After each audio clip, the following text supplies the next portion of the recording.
ஓம் நமோ நாராயணாய. ஓம் நமோ நாராயணாய. நம்முடைய வாழ்வில் எல்லா விதமான நன்மைகளும் சந்தோஷமும் நிரம்பி இருக்க வேண்டுமென்றால் நம் பித்ருக்களின் ஆசிர்வாதம் மிக அவசியம்.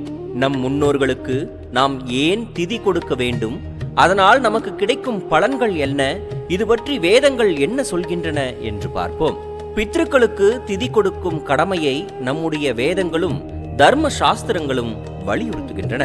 நம்முடைய ரிக்வேதம், யசுர்வேதம், சாமவேதம் ஆகிய மூன்றும் பித்ருக்களை போற்றுவதை பற்றி விரிவாக பேசுகின்றன. குறிப்பாக யசுர்வேதத்தில் வரும் தைத்திரிய ஆரண்யகம் மற்றும் சிராத்த கல்பம் ஆகியவை திதி, சிரார்த்தம், தர்ப்பணம் ஆகியவற்றின் முக்கியத்துவத்தை மிக தெளிவாக கூறுகின்றன. தேவ காரியம் செய்வதற்கு முன் பித்ரு காரியம் செய்வது அவசியம் என்று வேதங்கள் குறிப்பிடுகின்றன. நாம் தெய்வங்களுக்கு செய்யும் வழிபாட்டுக்கு இணையான முக்கியத்துவம் பித்ருக்களுக்கும் உண்டு. மறைந்த பிறகு நம்முடைய முன்னோர்கள் பித்ரு லோகத்தை அடைகிறார்கள். அவர்களுக்கு அந்த லோகத்தில் நாம் அளிக்கும் உணவும் தண்ணீருமே அங்கு சக்தியாக சென்று சேர்கிறது. இந்த திதி கொடுப்பதன் மூலம் நம்முடைய முன்னோர்களின் ஆன்மாக்கள் பசி தாகமின்றி சாந்தி அடைந்து அவர்கள் அடுத்த நிலையை அடைய உதவுகிறது. இதுவே நாம் அவர்களுக்கு செய்யும் மிகப்பெரிய கடமையாகும். திதி மற்றும் தர்ப்பணம் செய்வதால் நம்முடைய குடும்பத்திற்கு நேரடியாகவும் மறைமுகமாகவும் பலன்கள் கிடைக்கின்றன.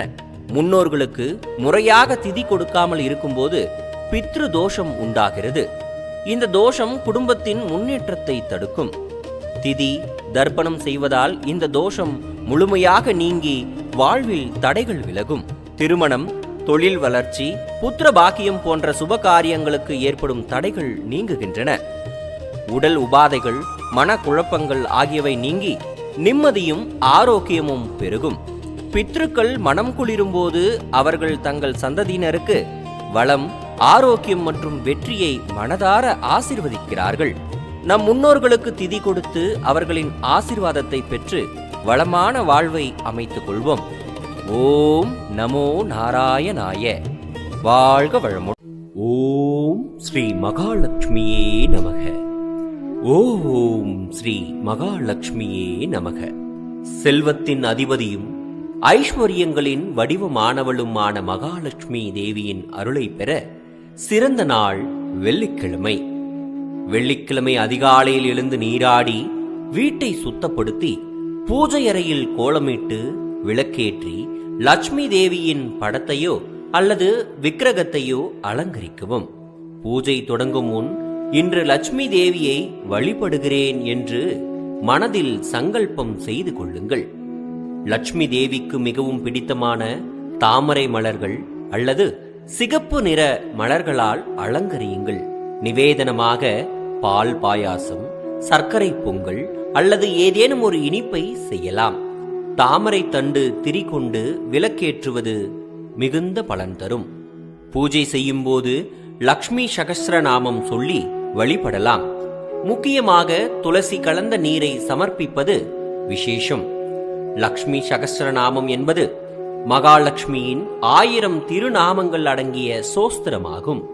இதை வெள்ளிக்கிழமைகளில் சொல்வது அளவற்ற பலனை தரும்.